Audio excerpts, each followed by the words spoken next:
जी से एक बात कहे। वैसे गुरु जी फौजी लोग अपने दुल्ही के बड़ा मानत है, काहे कि उनके तो जल्दी छुट्टी मिलत नहीं, लेकिन अगर छुट्टी मिल जाए तो जान लो एक मिनट अपने दुल्ही की आंखें से ओझल नहीं हो देते। इतना मानत थी हरिओम भैया, इतना मानत थी, इतना मानत थी, एकदम चिकवा बोकरी नहीं तब चिकवा बोकरी वाला उदुलैया अपने परदेसी सैया बड़े एक बात कैसा कहे,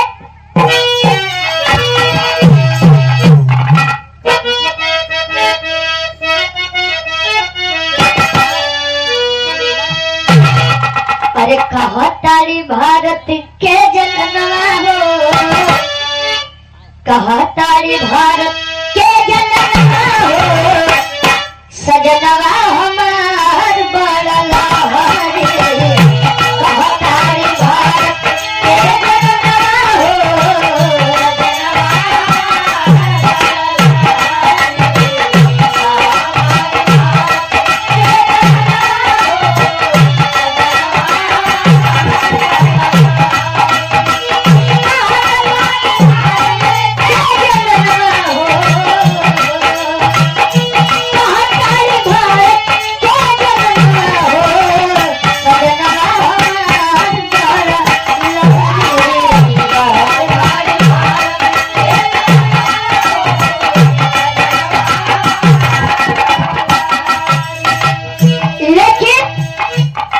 भीमराव के कृतिया हो,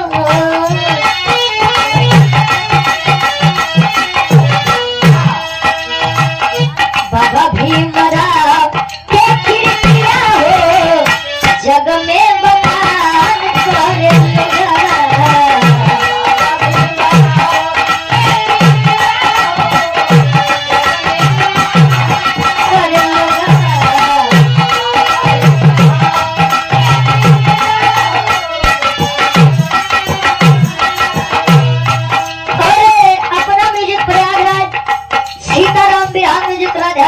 के डायरेक्टर साहब हमारे महेंद्र यादव दादा, इस भाव का सम्मान है, 200 रुपए देकर सम्मान किया, बहुत बहुत धन्यवाद, आशीर्वाद के छाड़ी। और हमारे भाई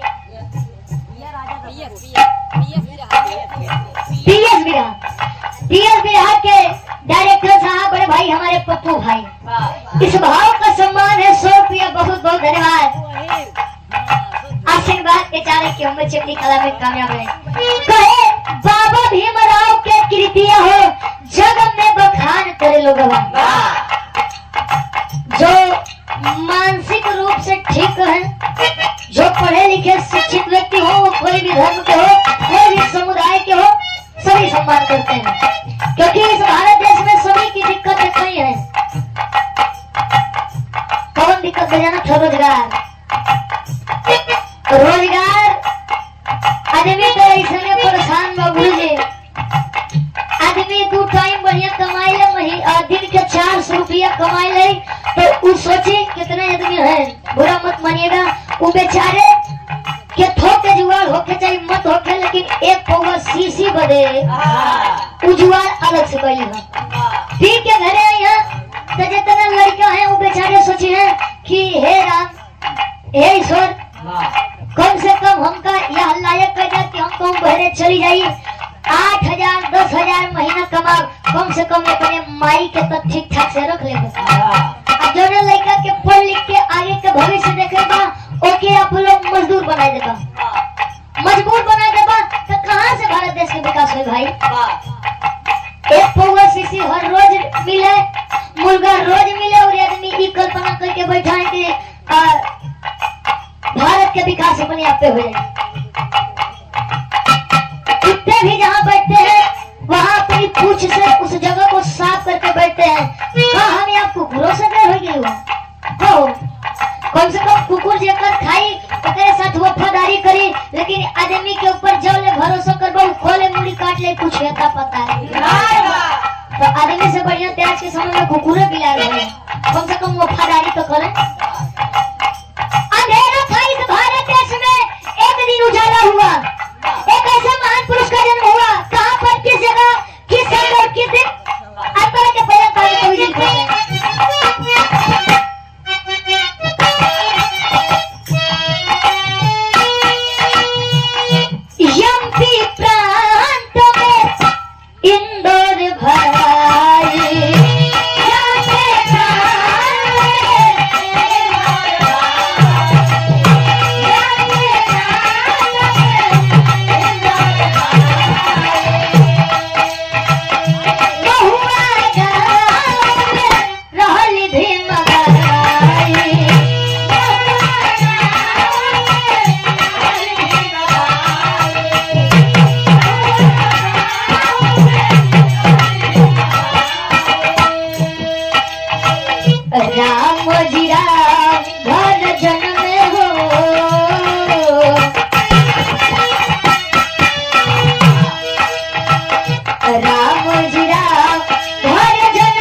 बहुत बहुत धन्यवाद।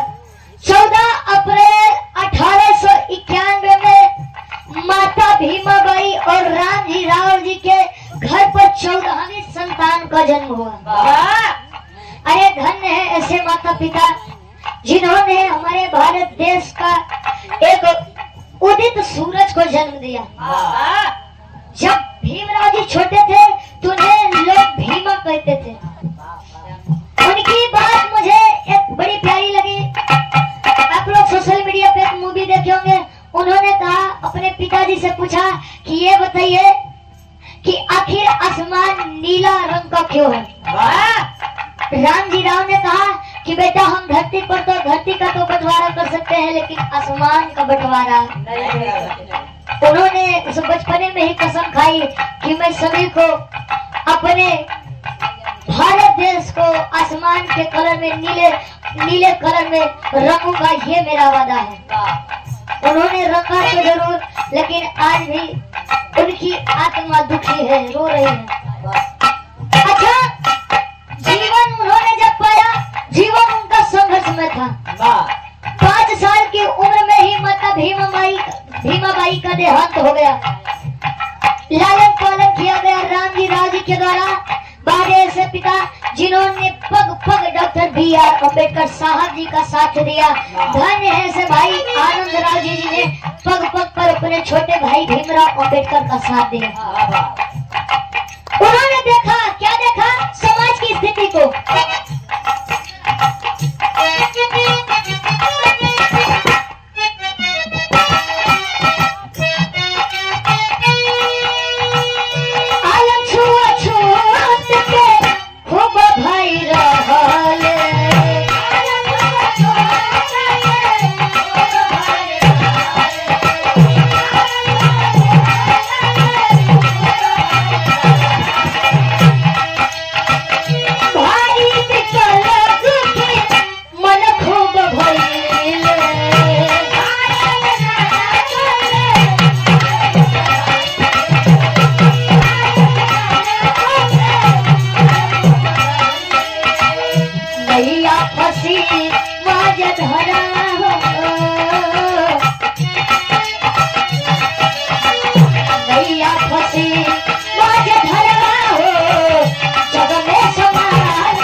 छुआछूत का आलम मिटाते गए।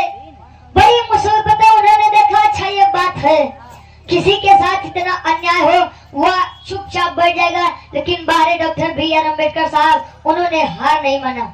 धीरे धीरे बड़े हुए, जब 10वीं के क्लास में आए, कक्षा में आए, तब विवाह कर दिया गया। किसके साथ? रमाबाई जी के साथ। रमाबाई जी के साथ शादी कर दिया गया। आर्थिक स्थिति, सामाजिक स्थिति देख करके डॉक्टर BR अम्बेडकर साहब ज्यादा समाज की ही तरफ रहे। और धन्य है ऐसी भारत भूमि की नारी, धन्य है रमाबाई जी जो हमेशा अपने पति के साथ कंधे से कंधा मिला करके चलती थी। संतानें होती थी, इस दुनिया से अलविदा कहकर चली जाती थी, बच्चे की लाश घर पर पड़ी थी, लेकिन डॉक्टर BR अम्बेडकर साहब यही सोच रहे थे कि मेरा बच्चा तो खाली एक है। न जाने इस भारत भूमि में कितनों वीर, कितने बच्चे ऐसे मौत के साये में लिपटे होंगे। अपने बच्चे को न देखते हुए चल दिए लंदन बैरिस्टर की पढ़ाई करने, वकालत की पढ़ाई करने के लिए। बाबा साहब का सबसे छोटा बेटा जिसका नाम यशवंत राव था, वो अपनी माता रमाबाई के साथ हमेशा अपनी माँ के साथ खड़ा रहता था कि पिताजी मेरे लंदन है और मैं ही अपनी माता का सहारा हूँ, मैं ही अपनी माता का साथ दूंगा। अपनी माता के साथ हमेशा खड़े रहते थे। आए हाय भैया, दिन वह आया कि यशवंत राव भी इस दुनिया को अलविदा बोलकर चले गए। लंदन से आए, पता चला कि मेरे पिता रामजी राव और मेरे भाई बड़े भाई आनंद राव जी भी इस दुनिया को छोड़कर चले गए। सोचिए जिनके उसमें जिंदगी में इतना दुख हो, तकलीफ हो, क्या वो सच में आगे बढ़ सकता है? ऐसे प्रमाण थे हमारे डॉक्टर B.R. अम्बेडकर साहब। आए वकालत करके, कुछ दिन बाद पता चला और कुछ दिन बीता तो पत्नी रमाबाई भी इस संसार को अलविदा कहकर चली गई। कौन बचा? Doctor B.R. अम्बेडकर साहब जी की जिंदगी में कोई नहीं बचा, केवल और केवल उनके समाज के अलावा। अकेले पड़ गए और अंत में मधुमेह के रोग से ग्रसित हुए, हॉस्पिटल गए और उसी हॉस्पिटल में उनकी मुलाकात किससे हुई जानते हैं? एक डॉक्टर साहिबा थी जिनका नाम सविता था। सविता को जानते हैं कि नहीं आप? अरे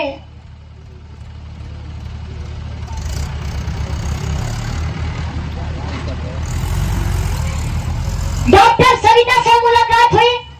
मधुमेह का मतलब आप लोग जानते हैं? अंग्रेजी में कह लीजिए डायबिटीज, शुगर। मधुमेह के रोग से जब ग्रसित हुए डॉक्टर B.R. अम्बेडकर साहब, तो वहीं पर उनकी दूसरी पत्नी सविता जी से मुलाकात वहीं पर हुई थी। डॉक्टर थी वह सविता जी जो डॉक्टर B.R. अम्बेडकर साहब जी के विचारों से बड़ी प्रसन्न थी, बड़ी मुग्ध थी उनके इस बहादुरी के ऊपर कि इतना सब कुछ खोजने के बाद, खोने के बाद भी यह इंसान समाज के लिए लड़ रहा है। डॉक्टर सविता से मुलाकात हुई। अब आगे की कहानी आप लोग जानते ही हैं। आखिरी भागों के बाद एक लाइन फरमाइश बार राजा हो कहूं कैसे मनाई।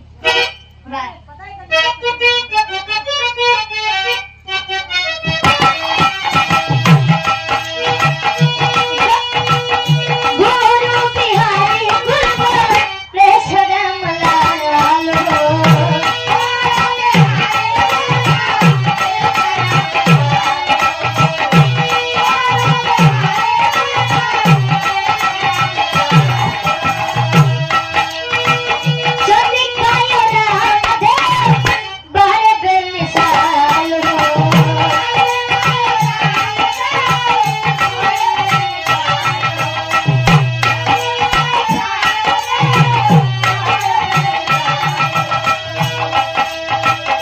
रुचि यादव के रचना हो,